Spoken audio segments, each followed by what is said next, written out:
Today what we're going to do is put together a carburetor for 1987 Big Bear 350. I took this carburetor apart, cleaned it up, and now I'm going to put it back together. So the main body of the carburetor is here. You have your idle adjustment here.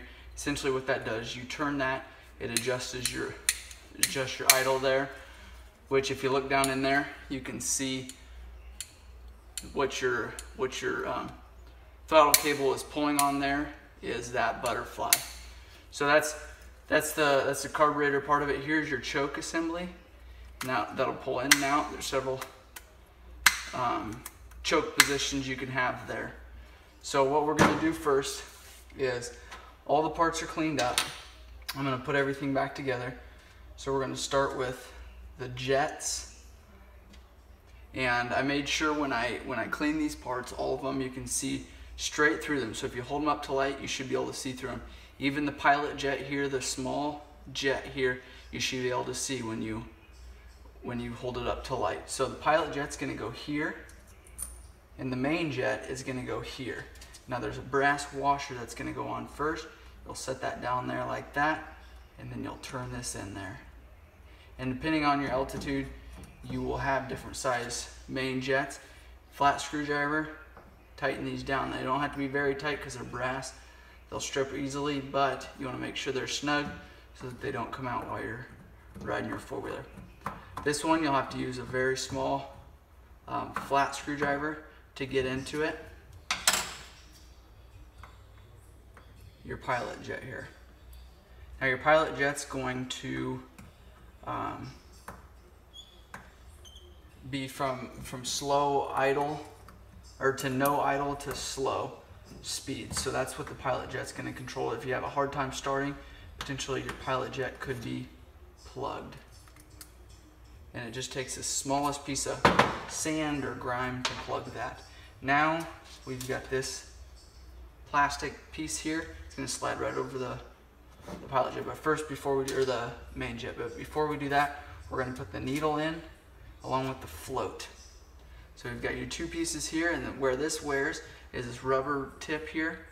And if that is grooved at all, you're going to want to replace that, and you'll replace the needle and the seat, which your seat is right here. Now what you'll do is take this needle and slide it onto your float here. And then this will slide down in there. Then you have your pin that'll take and go in here. Now you want to be very careful because a common problem is that these pegs right here will break.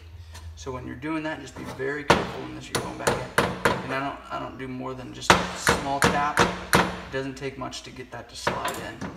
Now we'll take this plastic piece here, slide it over there. Now we'll take your bowl. This is the bowl of your carburetor. You've got your overflow discharge right here.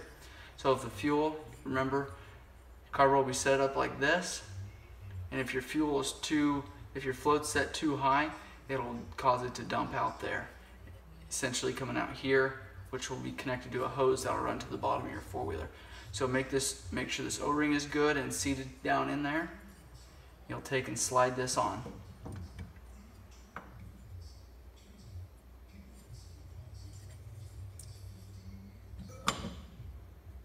Now before Phillips head screws, that'll put this on.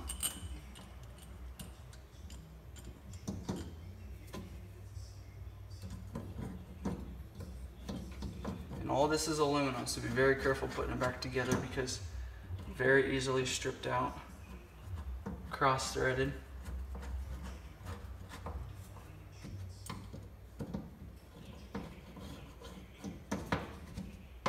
Next, we'll put the slide in with the spring and the needle,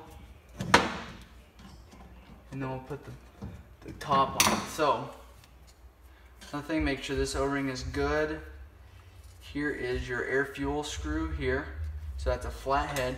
Generally, you're between a turn and a half out and 2.5 turns out. So how you'll test that is you turn all the way in, then you back it out. A turn and a half, possibly 2 turns, depending on what your manual says. Now I'll put the slide in. Now here's the slide, and you have your needle here, and there's several different adjustments on it there. There's 2 Phillips screws down there that you can pull out. You can adjust the needle for height. We're going to leave this one where it was. Now we'll take this cap here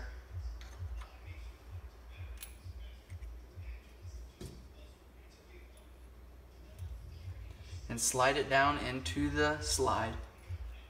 Put that spring down in there, and then if you can look here, this will go right on here, but we won't be able to see that because it'll be inside the carburetor. So we'll slide this down, and when you're doing it, just make sure that your needle slides down into your main jet area. So there it is there. Now you take the spring there, put it down, and you'll just let that sit there. And you'll take your top cap here, make sure that sits in the right position, make sure the O-ring on top of this top cap is good, make sure it seats properly, and there'll be some pressure, and you want that. If there's not pressure, then your spring's not in the right position or it's not doing its job.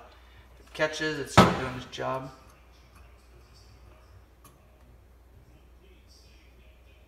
Make sure that slides down evenly, and then you can put the Phillips head screws in. There's 3 Phillips heads on the top of this one. And I like to just tighten them, not completely until I get all of them on. That way everything lines up like it should.